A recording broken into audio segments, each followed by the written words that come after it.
자, 구약성경 841면입니다. 841면 시편 55편 22절, 23절.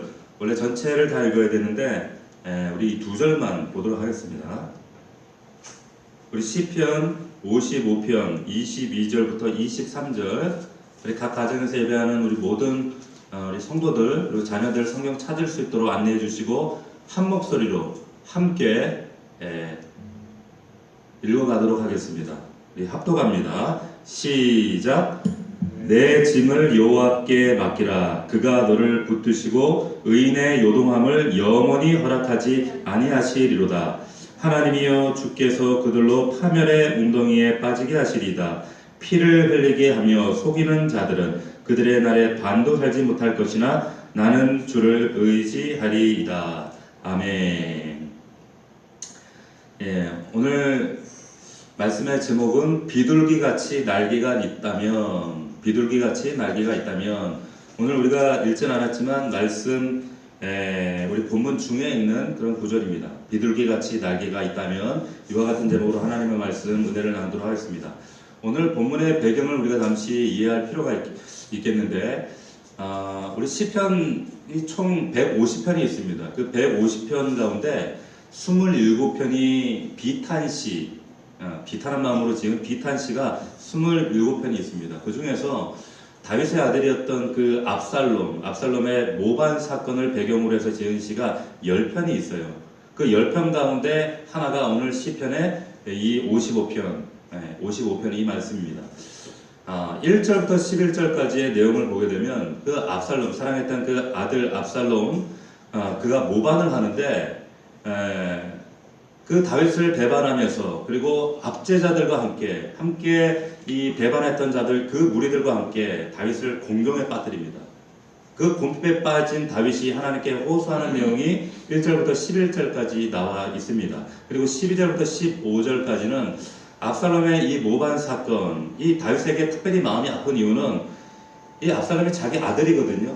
그뿐 아니라 이 압살롬을 도와서 함께 이 모반하는 이 역적을 도모하는 이 아히도벨이라고 하는 사람이 있는데 이 사람도 다윗의 아주 가까운 친구였습니다.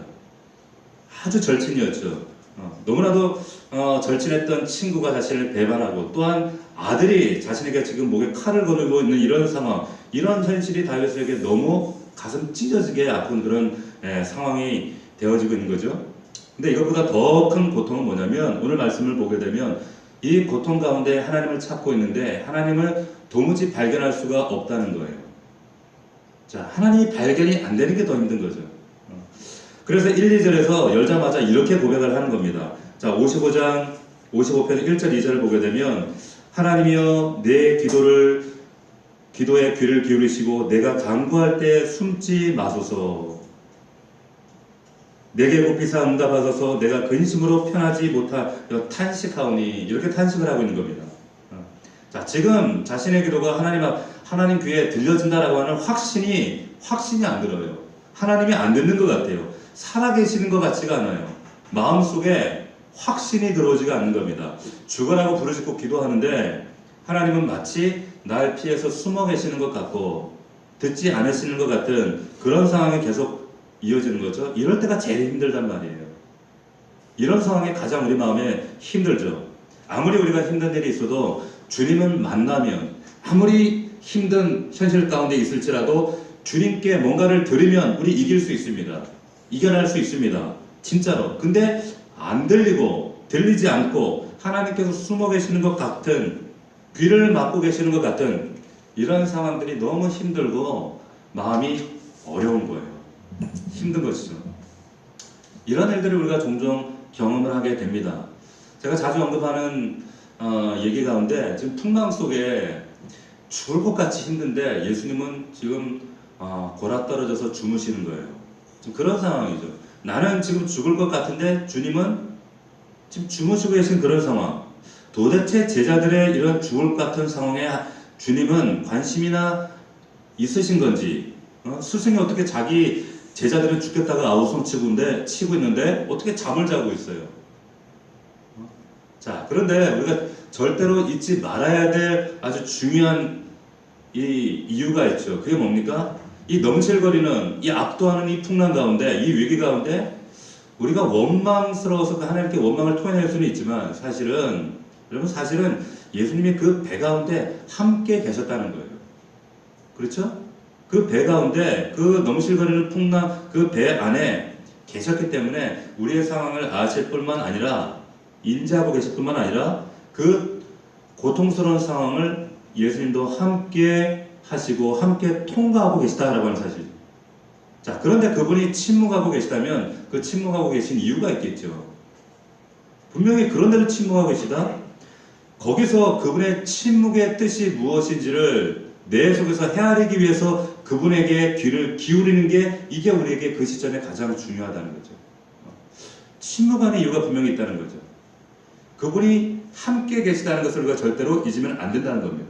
다윗이 그래서 고백하는 거예요. 하나님, 내 기도에 귀를 기울이시고 내가 간구할 때 숨지 마십시오. 숨지 마십시오.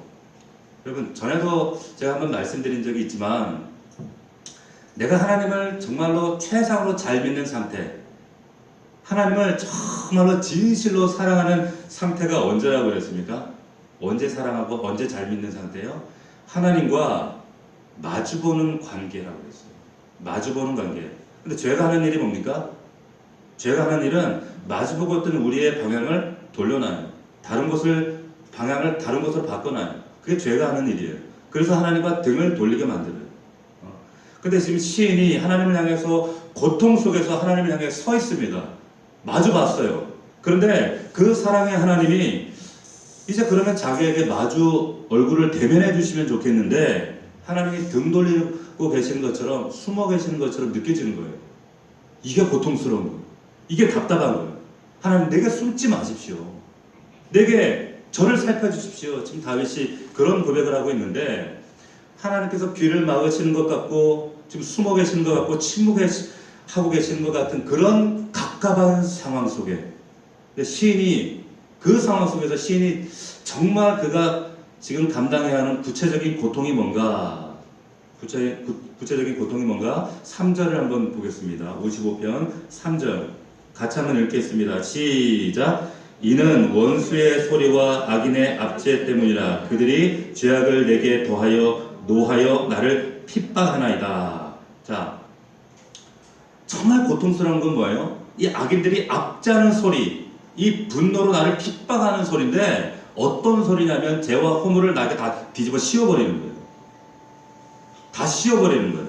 악담을 해요. 근데 그 악담을 뭐라고 얘기하냐면 여기 3절을 보시면 내게 죄악을 더하며 내게 죄악을 더합니다. 지금 3절에 그렇게 되어 있어요.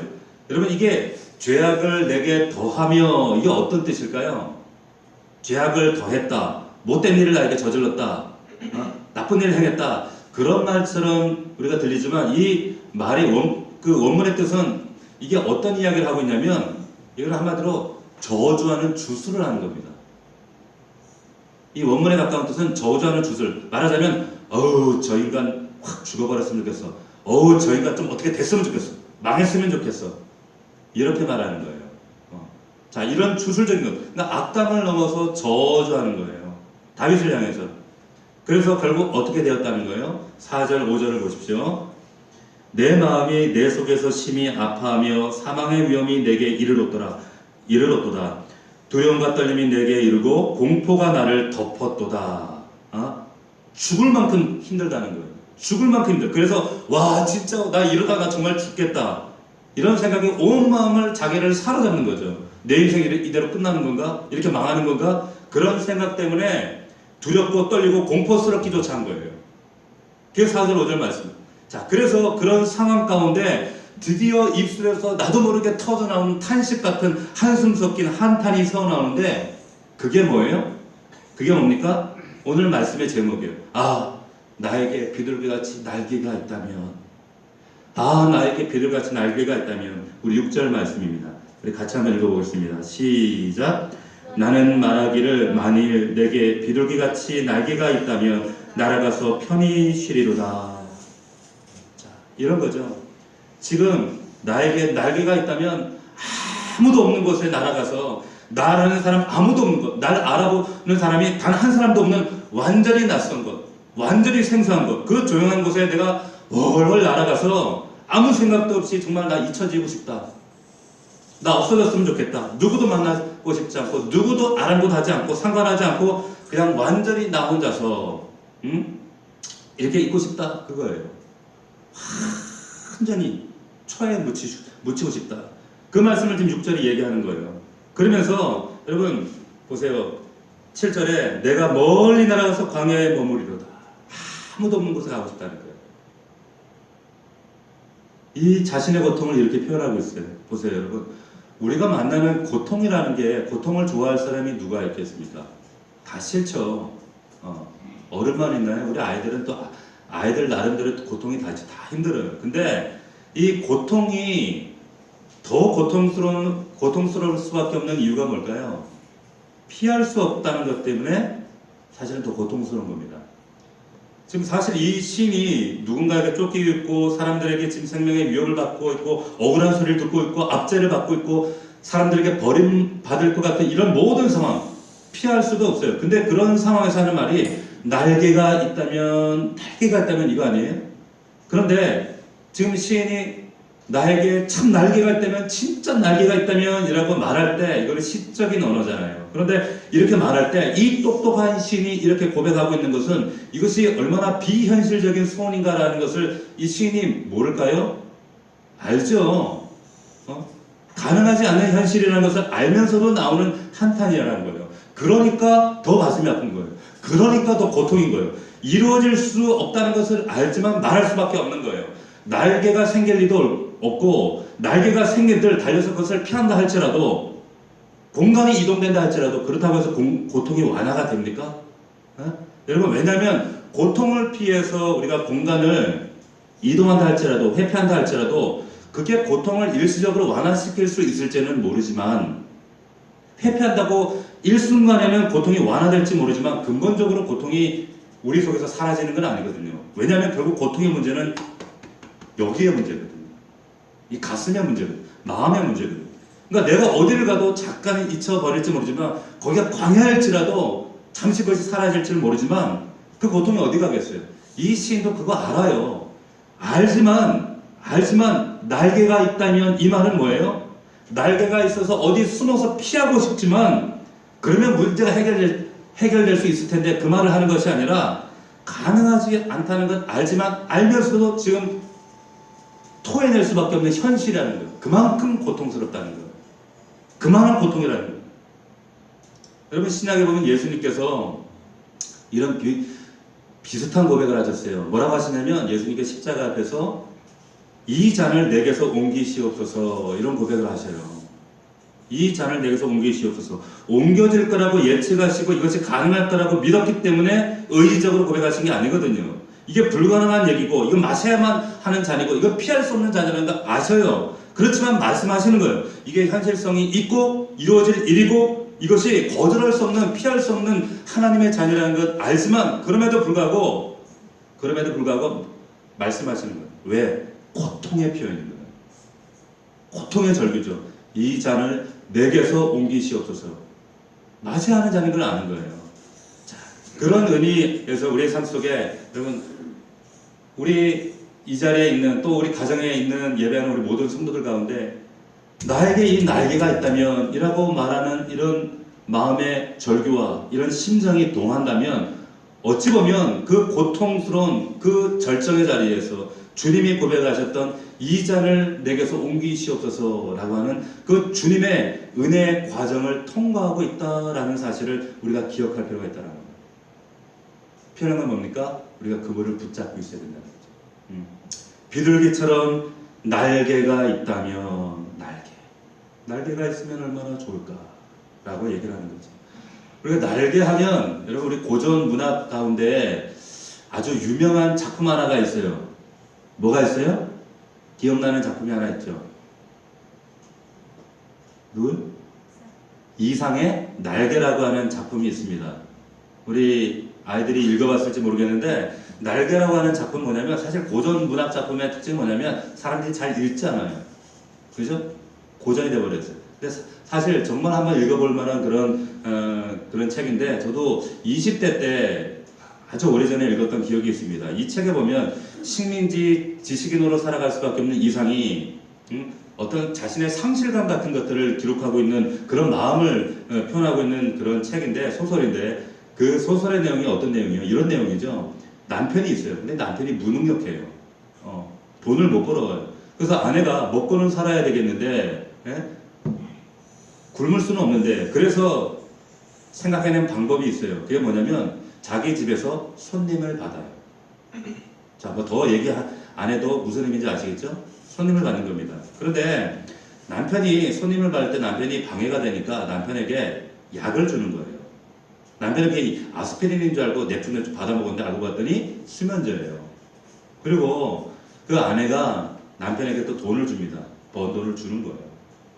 남편이 이 돈을 이제 또 나름대로 계획을 꿈을 가지고 돈을 열심히 모았어요. 열심히 모아가지고 돈이 어느 정도 모여졌는데, 어느 날 그때 당시 미스코시 백화점이라는 백화점이 막 이제 생겼을 때, 그 백화점에 이 돈을 가지고 가요.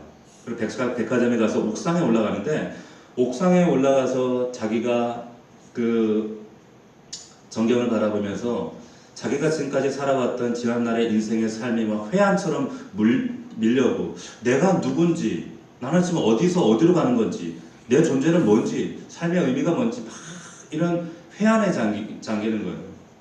그러다 문도 이렇게 보는데 금붕어가 큰 놈, 작은 놈들이 마침 있는데, 그렇게 아름답게 너무 아름다운 그 붕어들이 헤엄을 치는데, 얘네들은 그렇게 자유해 보이는데 자기는 너무 부자유해 보이는 거예요. 답답해 보이는 거예요. 그러면서 그 옥상 위에서 문득 아래를 이렇게 내려다보는데 수많은 사람들이 그 거리를 오가고 있는 게 보여요.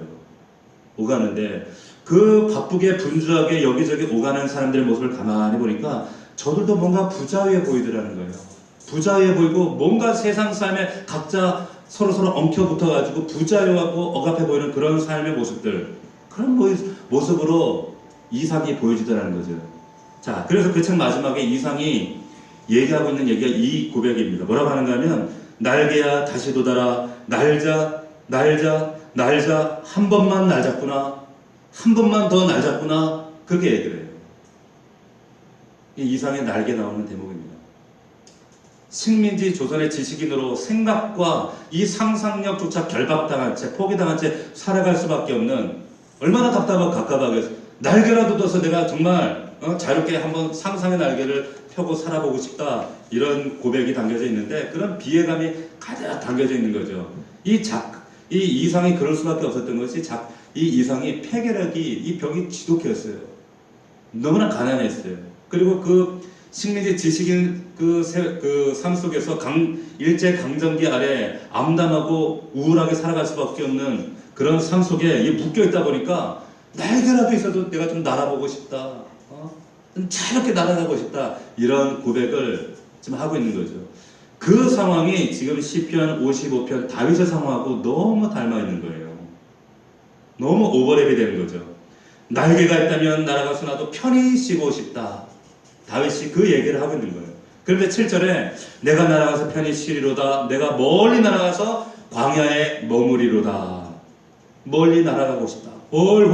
왜? 현실이 너무 고통스러우니까 멀리까지 날아가서 그곳에서 좀 비로소 쉬고 싶다.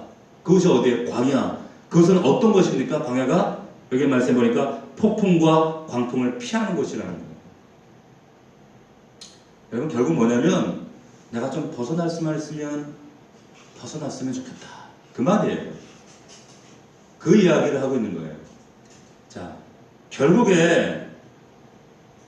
그 자신을 배신했던 압살롬과 아이도벨 친한 친구의 배신, 그 아픔도 있었지만, 가장 힘들게 했던 그 이유, 원수들 때문이기도 하지만, 여기 오늘 본문에 보면 그가 살고 있는 것이 또 그런 것이기 때문이다, 그 이유들을 또 하나 부여를 합니다. 자, 9절 11절 9절부터 한번 보세요.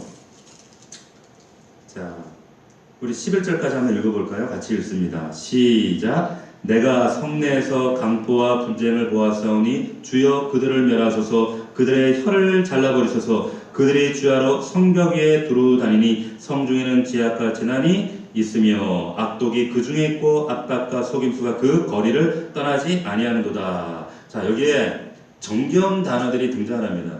성내, 성벽, 성벽 위, 성중, 거리. 자, 이게 우리 말로 치면, 우리 식으로 치면 무슨 뜻이냐면 이런 거예요. 우리 식으로 동네, 골목길, 우리 집 대문 앞, 우리 거기 잘 아는데 거기 있잖아. 얘기하면 딱 아는데 거기 뭐 카페야, 동네 뭐 스타벅스 앞 그런 거예요. 한마디로 얘기하면. 그런데 누구나 다 아는, 다시 말하면 사람들이 모여서 교통하고 사귐을 갖고 우정과 사랑을 나누는 그런 공간이에요.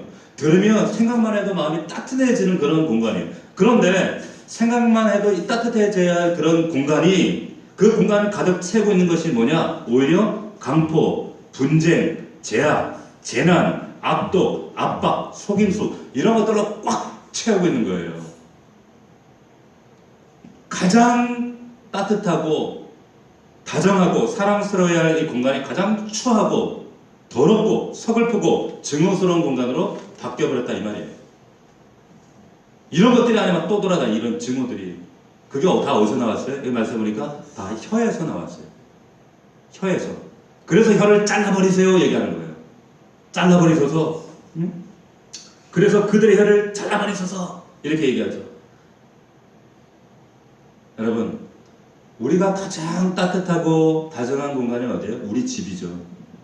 우리 집이에요. 근데 우리 집도 여러분, 남편의 말 한마디로 또 아내의 말 한마디로 그 따뜻한 공간이 지옥이 되는 건 한순간입니다. 정말 지금 우리가 코로나로 해서 교회 오지 못하지만 교회를 생각하면 생각만 해도 가고 싶은 곳, 머물고 싶은 곳, 더 있고 싶은 곳, 나누고 싶은 곳, 그런 공간이어야 되는데 이게 늘 다정스럽게 느꼈던 그 다정다감했던 그 공간이 한순간에 이렇게 바뀌어질 수 있다는 거예요. 그럴 수 있다는 거예요. 어느 순간에. 그게 다윗이 지금 너무 힘들다고 고백하고 있는 겁니다. 너무 힘들다는 거예요. 여러분, 이런 상황이 지금 어디에서 일어나고 있습니까? 성에서 일어나고 있어요. 성에서. 성. 오늘날로 표현하면 우리가 살고 있는 이 도시예요. 도시. 이 도시 한가운데. 그런데 보세요. 이 성경에서 성, 도시라고 표현할 때 상당히 재미있는 것은 뭐냐면 성경에서 도시를 최초로 만든 사람이 누굽니까? 우리가 금요일날 창세기를 나누고 있지만 도시를 최초로 세운, 건립한 사람이 누구예요? 가인이죠. 가인. 그렇죠?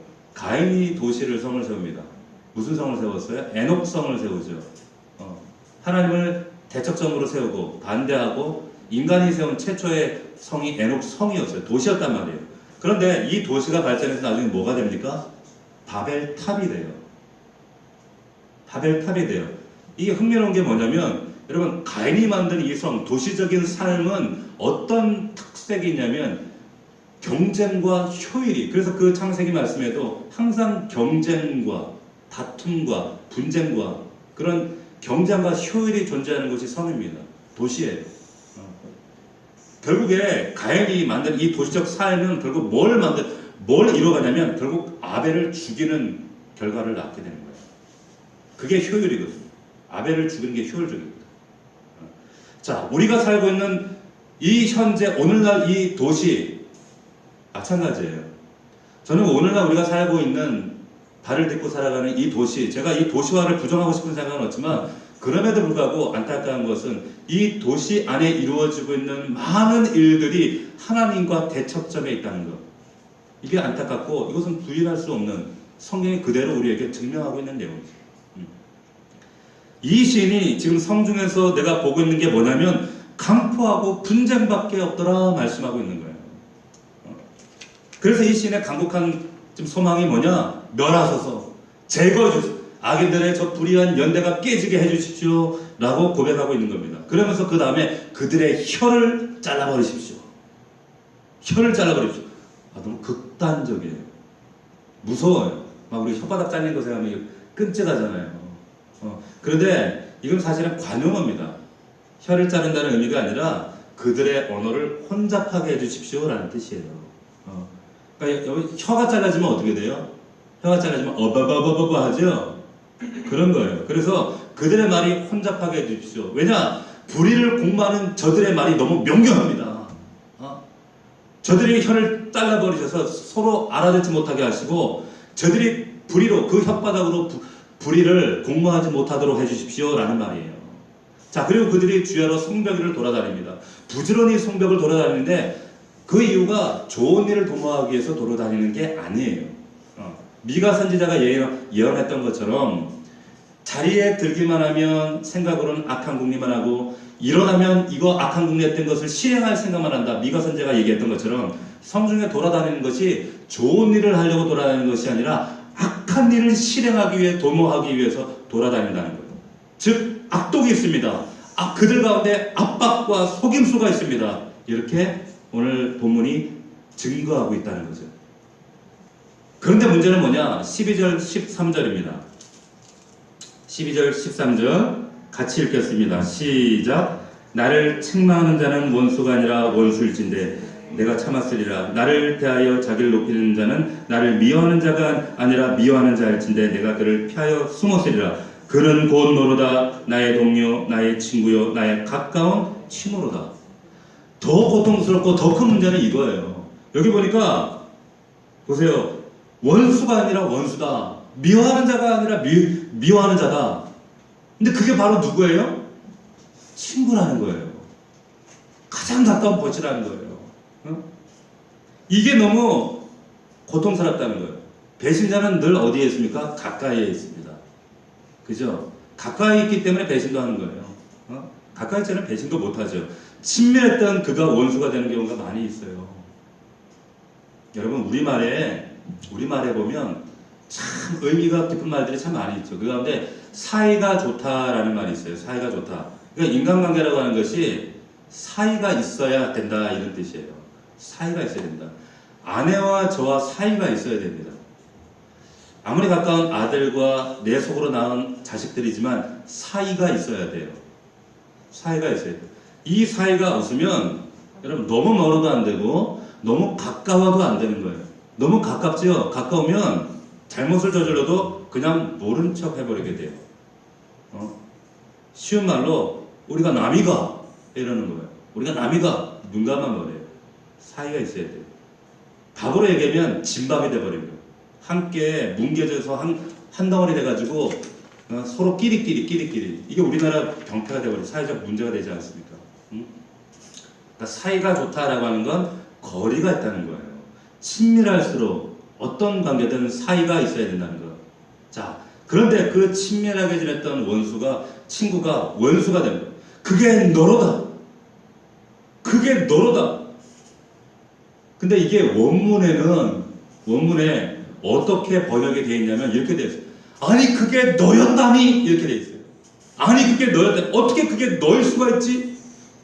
어떻게 너일 수가 있어? 나를 뭐하고 나를 죽이려고 하고 나를 괴롭히고 하고 나중에 보니까 그게 바로 너였어? 라고 지금 얘기하고 있는 거예요. 다윗이. 얼마나 가슴이 터지겠어요.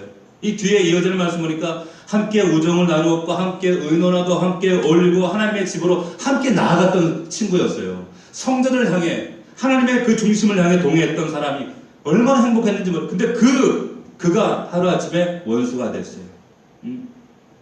원수가 된 거예요. 여러분 동행하는 법칙이 있어요. 동행하는 법칙이. 여러분 동행하는 내 인생에 가정에서나 또는 직장에서나 우리가 영혼의 어떤 동행자와 동행할 때 동행의 법칙이 가장 중요한 법칙이 뭐냐면 왼손의 길이 있고 오른손의 길이 있습니다. 그런데 여러분 이 두 손이 언제 마주 잡아요? 언제 이렇게 마주 잡아요? 목사님과 하는 얘기가 아니라 기도할 때만 마주 잡는 거예요.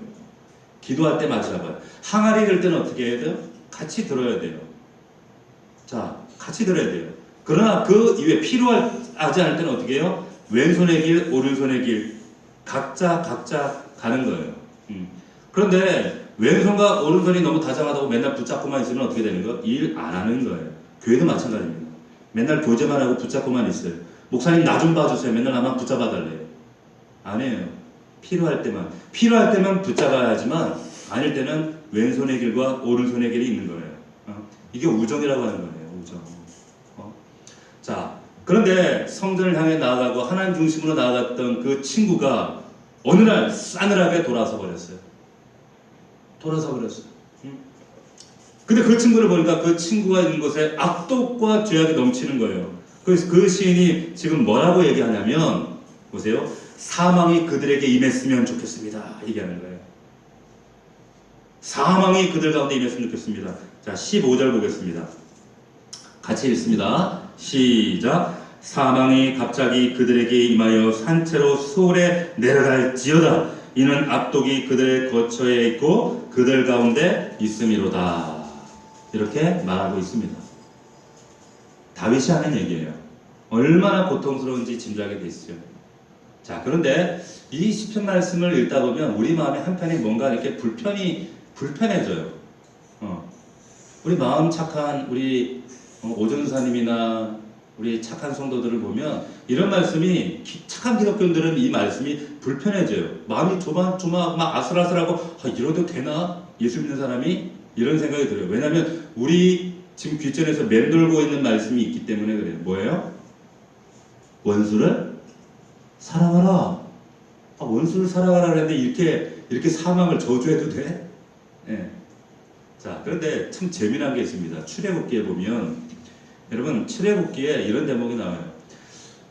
하나님께서 당신의 백성들한테 원수를 사랑하라 이렇게 말씀하지 않고 어떻게 말씀하셨냐면 내 원수의 나귀가 길을 잃은 것을 보면 길을 잃은 것을 네가 본다면 반드시 찾아서 그 원수의 집에 그 짐승을 데려다 줘야 돼. 이거 율법이야? 말씀하세요. 원수의 나귀가 무거운 짐을 싣고 가다가 나귀나 소가 싣고 가다가 너무 무거워서 쓰러졌어요. 그러면 어떡하라고 말씀하시냐면 가서 네가 일으켜 세워줘야 돼. 원수의 짐승을. 자, 하나님 이것은 여러분 정말 하나님의 원수 사랑에 대한 절묘한 기가 막힌 장치예요. 자 보세요. 예를 들어서 지금 내가 있고 원수가 있어요. 원수가 있어요. 근데 성경이 하나님이 원수를 사랑해라 이러면 이 말씀은 지키기가 불가능해요. 지킬 수 없어요. 저 원수를 내가 어떻게 사랑할 수가 없죠. 그런데 이 원수와 나 사이에 뭐가 끼어 있느냐면 뭐가 끼어 있어요? 짐승이 끼어 있어요. 짐승이. 자, 원수의 짐승이지만 이 원수의 짐승이 넘어졌을 때 성경이 지금 뭐라고 얘기하냐면 가서 일으켜 세워주라는 거예요. 그놈이 길 잃고 헤매고 있으면 원수의 집에 가서 찾아다 주라는 거예요. 잘 보세요. 원수를 사랑하라가 아니고 원수를 도우라 이렇게 말씀하세요. 절묘한 장치예요. 자, 원수를 직접 돕는 게 아니라 원수의 짐승을 지금 돕는 거예요.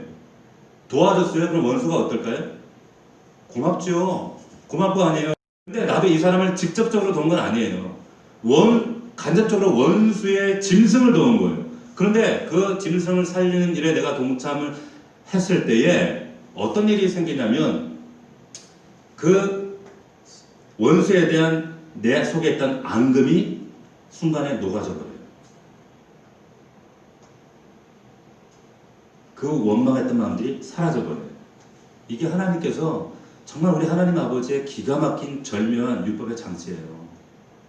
그래서 원수를 사랑하라가 아니라 원수를 도우라 말씀하십니다.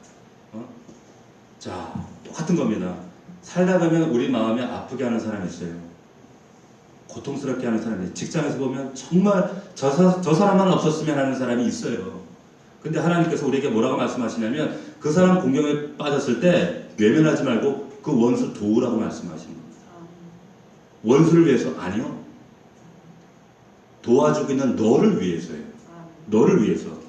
그럼 그 사람과 나 사이에 뭐가 사라집니까? 적대감이 사라져요. 그를 놓아주는 게 아니라 나를 놓아주는 거예요. 정말 기가 막힌 하나님의 은혜의 장치예요. 우리가 이 하나님의 은혜를 기억하면서 그러나 그 다음 단계로 우리가 반드시 들어가야 될 작업이 있습니다. 16절 보십시오. 16절 뭐라고 되어 있습니까? 같이 읽습니다. 시작. 나는 하나님께 부르짖으리니 여호와께서 나를 구원하시리로다. 반드시 들어가야 될 작업. 원수를 도와주고 그리고 우리는 뭐 해야 돼요? 부르짖어야 되는 거예요. 자, 어쨌든 지금 이 원수가 나를 고통스럽게 하니까 하나님께 부르짖는데 부르짖었더니 하나님의 생명이 나를 구원하시고 샬롬을 회복시켜 주셨다 말씀하는 거예요. 아멘입니까? 하나님이 그렇게 하신다는 거예요. 늘 여러분들이 하는 얘기지만 그럼 문제가 아직 해결된 거 아니에요? 원수 그대로 존재해요? 원수라는 존재가 사라지지 않았어요? 그 원수들 때문에 압박받고 있는 내 마음, 그런데 하나님께 다 토설했어요. 부르짖어서 간구했어요. 하나님 저 원수들 없애주십시오. 그런데 원수는 여전히 있어요. 근데 그러고 나니까 어떤 일이 발생하냐면 하나님 앞에 토설하고 나니까 그들이 나를 장하고 있었잖아요. 근데 사실 그들의 존재가 나의 자유를 빼앗고 나를 부자유하게 했는데 내가 하나님 앞에 토설하고 났더니 어떻게 됐습니까? 나를 장악하고 있던 끈이 끊어져 버리는 거예요. 이게 이때 이루어지는 사건입니다. 나를 장악하고 있는 그 끈이 끊어져 버리는 거예요. 언제? 하나님께 부르짖어 토설할 때. 그러면서 샬롬이 찾아와요. 그러면서 구원이 와요. 이게 놀라운 거예요. 외적 상황은 하나도 바뀐 게 없어요. 달라진 게 없습니다. 하나님 앞에 섰더니 나를 규정하고 있던 원수의 그 압제와 내 마음을 누르고 있던 그 마음이 약화돼요. 다시 얘기하면 우리가 하나님 앞에 기도하는 이 놀라운 신비가 뭐냐? 내가 피해자가 되지 않도록 하는 거예요. 피해자가 되지 않는 거예요. 우리가 누군가를 용서해야 하는 그 참 중요한 명제의 이유가 뭐냐면 용서하지 않을 때는 내가 계속 피해자로 남아 있습니다. 내가 피해자예요. 가해자와 피해자가 있어요. 피해자는 누가 피해자? 피해의식을 가진 사람이 당했다고 하는 그 사람은 늘 언제나 힘든 거예요. 그 사람이 피해자예요. 그런데 내가 용기를 내서 용서하게 되면 더 이상 나는 피해자가 되지 않는 거예요. 놓아주게 되는 거예요. 근데 이런 과정을 하나님 앞에 토설해야 되는 거예요. 내 마음으로 의지적으로 되는 게 아니라 하나님 앞에 내 심장 안에서 토해내. 나 저 원수 죽었으면 좋겠는데요, 하나님. 그런데 정말 괴로운데요. 내 친구였는데요. 나에게 이 뒤통수를 때리고 내 뒤에서 모함을 하고요. 나에게 험담을 하고 나를 이렇게 고통스럽게 해요. 그런데 그 얘기하고 토설하는 순간에 이게 끈이 풀어져 버려요. 이게 기도의 능력이라고 하는 거죠. 자, 그래서 신이 17절에 이렇게 얘기를 하는 거예요. 저녁과 아침과 정오에 내가 근심하여 탄식하리니 여호와께서 내 소리를 들으시리로다. 18절 같이 읽습니다. 시작. 나를 대적하는 자 많더니 나를 치는 전쟁에서 그가 내 생명을 구원하사 평안하게 하셨도다. 아멘. 저녁과 아침과 정오에 근심하였더니 하나님이 들으시는 거예요. 나를 구원하셔 평안하게 하신다. 그리고 놀라운 건 뭔지 아세요? 19절 보십시오. 19절 같이 읽읍시다. 우리 19절 말씀을 함께 합독합니다. 시작. 옛부터 계시는 하나님이 들으시고 그들을 낮추시. 그들이 누굽니까? 원수들이에요. 그들을 낮추시리이다. 그들은 변하지 않으며 하나님을 경외하지 않느냐입니다. 보세요. 이렇게 하나님께 토설했더니 하나님이 들으신다는 거예요. 응답하신다는 거예요. 그리고 원수들을 낮추신다. 이 원수들은 뒤에 말씀 보니까 그들의 이 원수들은 입은 우유 기름보다 미끄럽고 그 마음에 전쟁에 가득 차 있고 악독하고 그 말은 기름보다 유하지만 실상은 21절로 뽑힌 칼과 같다. 이렇게 선포합니다. 결국 하나님이 그들을 다 낮추실 것이다. 원수들을 제하실 것이다. 이 신이 확신하게 되는 거예요. 아멘입니까? 원수들의 존재가 전에는 너무 커 보였거든요. 그동안에는. 그런데 나를 압도해 왔단 말이에요. 그런데 하나님 앞에 기도하는 이 과정을 통해서 느낀 건 뭡니까? 이들은 결국 사라질 존재들이구나. 이들은 소멸될 존재들이구나. 하나님 앞에 물러갈 수밖에 없는 존재들이구나 라는 사실을 다윗이 깨닫는 거예요. 할렐루야. 어떤 과정을 통해? 하나님 앞에 토설하는 부르짖는 과정을 통해. 이와 같은 은혜가 있기를 주의 이름으로 축원합니다. 보세요. 그러면서 이 신이 결국 하는 얘기가 뭐예요? 그래서 22절 얘기를 하는 거예요. 22절 우리 같이 합독합니다. 시작. 내 짐을 여호와께 맡기라. 그가 너를 붙드시고 의인의 요동함을 영원히 허락하지 아니하시리로다. 아멘. 아멘입니까? 내 짐을 맡기라는 거예요. 내 짐을 맡기라. 샬락. 이게 무슨 말이냐면 던져버린다는 거예요. 누구한테 던져버려요? 짐을. 하나님께 던져버린다는 거예요. 샬라크, 내 짐을 하나님께 던져버려라. 네 마음에 붙들고 있던 원수에 대한 두려움, 상처받은 그 마음들, 범민들 붙잡고 있던 것들을 던져버려. 누구에게? 원수에게가 아니라 하나님에게 던지란 말이에요. 하나님께 던져버려. 그리고 하나님께 던지고 나서 대신에 네 마음에 붙들고 있던 원수를 붙잡고 있던 그 손에서 이제는 놓아버리고 하나님을 붙들라 이 말이에요. 그러면 하나님께서 너를 붙드시고 의인으로 붙드시고 요동치 않게 하실 것이다 약속하고 계시는 말씀입니다. 이것이 내 짐을 여호와께 맡기라 이거예요. 말씀을 정리하겠습니다. 지금 이 자리에나 우리 각 가정에 예배하는 우리 성도들 마음에 고통의 무게 누구나 하나씩 다 가지고 있어요.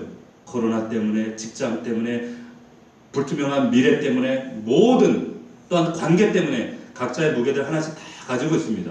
던져버리세요. 누구에게? 하나님께. 혹은 우리 마음이 너무 고통스러워서 비둘기같이 날개가 있다면, 하나님이 비둘기같이 날개가 있다면 정말 우리의 고통의 고백이지만 주님도 이 고백을 하셨다는 걸 기억하십시오. 주님, 이 잔을 옮기시옵소서. 피하고 싶다는 얘기가 아니에요. 고통의 탄식이에요. 그러나 그 길을 가셔서 승리의 길로, 부활의 길로, 우리에게 영생을 주시는 놀라운 축복의 길로 바꾸신 줄로 믿습니다. 여러분, 내 삶에 원수가 눈앞에 존재하던 내 현실의 삶이 그게 원수 같은 이런 삶의 현실일지라도 어떤 고통을 여러분들이 마주하고 있든지 간에 하나님께 우리가 부르짖어 토설할 때 하나님께서 내 마음의 샬롬을, 새로운 샬롬을 우리에게 창조해 주시고, 그리고 나를 규정하고 있던 저 원수의 압제와 저 원수들의 모든 악담과 이런 모든 상황 속에서 우리를 자유롭게 하시고, 어떻게? 내 짐을 여호와께 던져버릴 때, 맡겨버릴 때 하나님께서 이 놀라운 일들을 우리 안에 새롭게 행하실 줄로 믿습니다. 자유하며 승리하는 여러분들 되기를 주의 이름으로 축복합니다. 기도합시다. 우리 각 가정에서 우리 모든 성도들 말씀을 붙들고, 하나님, 내 삶의 현실과 무게가 너무 무겁습니다. 고통스럽습니다. 어떤 사람으로 인하여서 원수 같은 사람 때문에, 원수 같은 상황과 사건 때문에 내 현실이 너무나도 무겁습니다. 힘이 듭니다. 비둘기 같이 날개가 있다면 얼른 저 광야 피난처럼 피하고 싶습니다. 하지만 하나님, 이 모든 상황을 새롭게 우리 안에 새로운 샬롬으로 창조하시고 여호와께 부르짖어 토설할 때에 하나님께서 이 모든 상황들을 역전하시고 내 삶에 하나님만 주실 수 있는 샬롬으로 회복하실 그 하나님을 기대합니다. 아버지 하나님, 믿음의 날개를 펴서 하나님께로 온전히 날아오를 수 있는 우리 믿음의 종들이 되게 하여 주시옵소서. 오늘 말씀을 붙들고 나의 상황을 하나님께 올려드리며 우리 간절한 마음으로 주 앞에 부르짖어 간구하겠습니다. 기도하겠습니다. 살아계신 아버지 하나님, 은혜와 사랑을 감사함을 드립니다. 아버지 하나님, 우리의 삶 가운데 정말 다윗의 이 현실과 상황처럼 부르짖어 하나님 이 고통을 하나님께 토설할 수밖에 없는 이 정말로 무거운 내 삶의 무게들, 고통들, 아픔들, 번민들, 괴로움, 내 삶의 현실들, 하나님 정말 이 상황 가운데 아버지 하나님, 내가 비둘기같이 날개가 있다면 날아가고 싶은, 피하고 싶은, 도망가고 싶은 이 고통의 현실 가운데, 그럼에도 불구하고 하나님께서 이 상황 가운데 믿음으로 이기게 하시고 하나님 앞에 아버지 하나님 살아계신 우리 하나님 앞에 믿음으로 부르짖어 간구할 때에 내 짐을 여호와께 맡겨버릴 때에 나의 모든 짐을, 내 신령과 내 마음을 얽어매고 있는 모든 삶의 무게와 원수의 압제와 내 마음의 상처와 두려움과 하나님 모든 곤고함들을 여호와 살아계신 하나님께 맡겨버릴 때에, 던져버릴 때에 하나님께서 우리에게 참된 샬롬과 평안과 자유를 허락해 주시는 줄로 믿습니다. 아버지 하나님, 이 코로나19로 인해서 세상이 어지럽고 우리의 삶의 근간이 흔들리며 예배가 어려워지며 하나님, 우리의 삶의 모든 영역들이 부자유합니다. 어렵습니다. 아버지 하나님, 회복시켜 주시옵소서. 새롭게 아버지 하나님 회복되는 은혜가 있기를 원합니다. 아버지 하나님, 도와주시옵소서. 내 짐을 여호와께 맡기라. 그가 너를 붙드시고 의인의 요동함을 영원히 허락하지 아니하시리로다. 이 약속의 말씀이 우리 사랑하는 넘치는 가족들, 모든 성도들 가정 속에 삶 속에 반드시 성취되어지는 약속이 되도록 아버지 하나님 축복하여 주시옵소서. 하나님 역사하여 주시옵소서.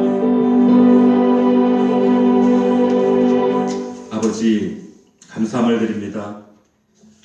코로나로 인하여서 또 어려운 경제적인 상황으로 인하여서 아버지 하나님 나를 압제하고 나를 악담하며 저주하는 아버지 세상에 많은 원수들로 인하여서 내 마음이 무너지고 번민하며 고통할지라도 때로는 하나님 우리 성도들도 비둘기같이 날개가 있다면 저 강한 피난처로 피하고 싶은 만큼 이 현실을 아버지 하나님 피하고 싶지만 그럼에도 불구하고 이 자리에서 하나님 그 풍랑 가운데 그 배 안에 제자들과 예수님 주님이 함께 계셨던 것처럼 하나님이 우리 가운데 우리의 삶의 자리에 우리의 심령 안에 함께 동행하시는 주님 그 하나님을 신뢰합니다. 의지합니다. 아버지 하나님 정말로 살아계신 우리 아버지 하나님 앞에 내 짐을 온전히 맡길 수 있는 던져버릴 수 있는 믿음을 허락하여 주시옵시고 하나님 앞에 부르짖어 간구할 수 있는 우리 믿음의 종들 될 수 있도록 인도하여 주시옵소서.